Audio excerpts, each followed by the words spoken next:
Hello बच्चों, आज हम हिंदी व्याकरण में पाठ 4 उपयोगी शब्द भंडार के बारे में पढ़ेंगे। सबसे पहले हम पर्यायवाची शब्द पढ़ेंगे।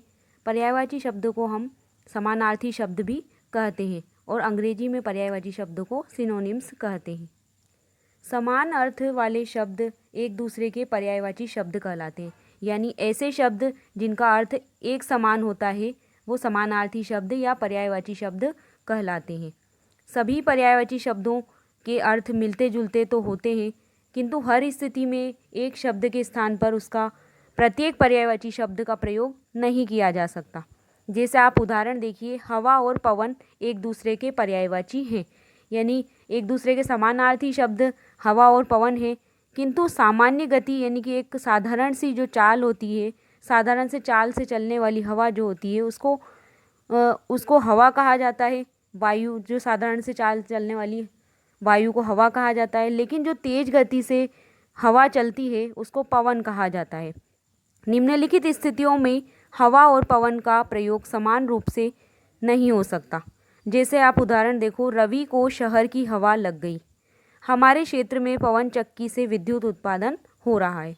पहले वाक्य में हवा के स्थान पर पवन और दूसरे वाक्य में पवन के स्थान पर हवा का प्रयोग किया गया है, लेकिन यहाँ पर शहर की हवा लग गई यानी कि वह शहर के वातावरण में ढल गया है, और पवन चक्की यानी कि हवा से चलने वाली जो चक्की होती है उससे बिजली का निर्माण होता है।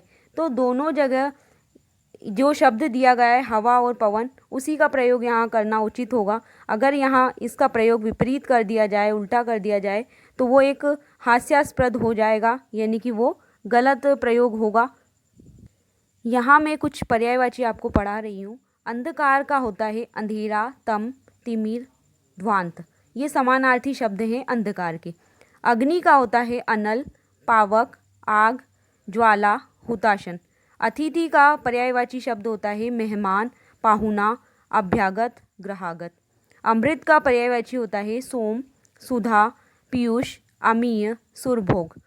अश्व का पर्यायवाची होता है घोड़ा, घोटक, हज, हय, वाजी, तुरंग। अहंकार का पर्यायवाची होता है दर्प, घमंड, गर्व, अभिमान, गुरूर। आँख का पर्यायवाची होता है नयन, चक्षु, लोचन, नेत्र, दृग।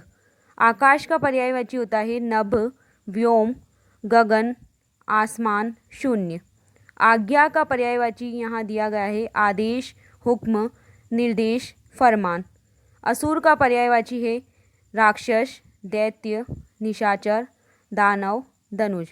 इच्छा का पर्यायवाची, जिसे हम समानार्थी शब्द भी कहते हैं, चाह, कामना, अभिलाषा, आकांक्षा, लालसा। ईश्वर का पर्यायवाची यहाँ है प्रभु, परमात्मा, भगवान, परमेश्वर, जगदीश। उन्नति का पर्यायवाची है विकास, उत्थान, अभ्युदय, उत्कर्ष, प्रगति। उपवन का पर्यायवाची उद्यान, वाटिका, फुलवारी, बगीचा, बाग। कमल का पर्यायवाची है जलज, वारिज, सरसीज, पंकज, नीरज।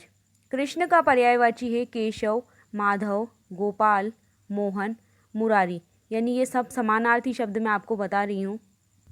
गंगा का पर्यायवाची है देव नदी, सुरसरी, जाह्नवी, भागीरथी, मंदाकिनी।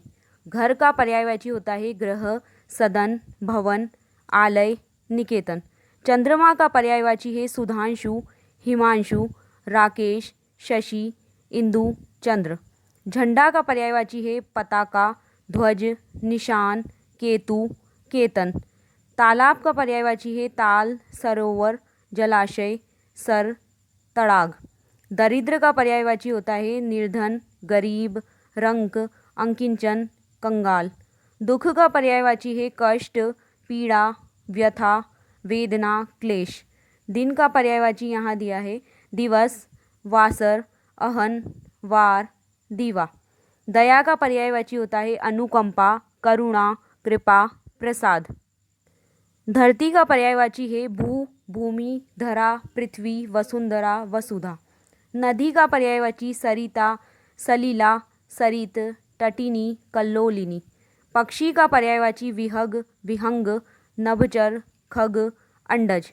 पहाड़ का पर्यायवाची नग, शेल, पर्वत, अचल, भूधर। पवन का पर्यायवाची होता है हवा, वात, अनिल, मारुत, समीर। प्रकाश का पर्यायवाची होता है उजाला, प्रभा, ज्योति, धुति, चमक।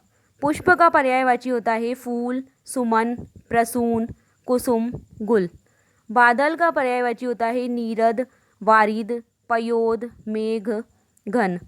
रात्रि का पर्यायवाची होता है राका, निशा, रजनी, यामिनी, विभावरी। समुद्र का पर्यायवाची होता है जलधि, निर्धि, वारिधि, पयोधि, सागर। सूर्य का पर्यायवाची होता है रवि, भानु, दिनकर, भास्कर, दिवाकर। ये सारे सूर्य के पर्यायवाची हैं। सिंह का पर्यायवाची होता है शेर, केसरी, वनराज, मृगराज, मृगपति। स्त्री का पर्यायवाची होता है नारी, अबला, रमणी, कामिनी, महिला। ये सारे मैंने आपको कुछ शब्दों के पर्यायवाची बताए हैं जिसे हम समानार्थी शब्द भी कहते हैं। इसके अलावा भी अनेक शब्दों के पर्यायवाची शब्द हिंदी व्याकरण में दिए जाते हैं।